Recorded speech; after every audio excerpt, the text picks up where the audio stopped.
As a lunch দিয়ে দিচ্ছে। এটা মানে প্রচুর মায়েদের দেখি।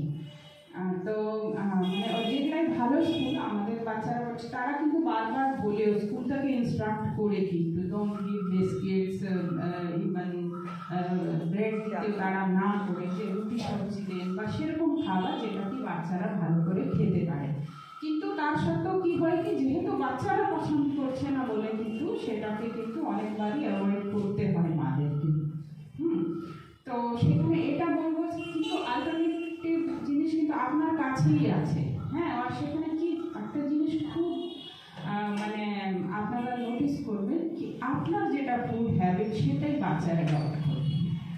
মানে এটাও ছোটবেলা থেকে দেখেছি যে আপনি কি খাচ্ছেন বা আপনি কি ধরনের জিনিস পছন্দ করছেন সেটা উপরেই কিন্তু তার একটু বাড়বে। অনেক বাচ্চা দেখবেন যে পার্টিকুলার হ্যাবিট থাকে যে এই জিনিস ও খায় না তো খায়ই না, কিন্তু বাচ্চাদের একটা ভালো দিক আছে কি তাদের হ্যাবিটগুলা কিন্তু চেঞ্জ হয়, অনেক বেশি চেঞ্জ হয়।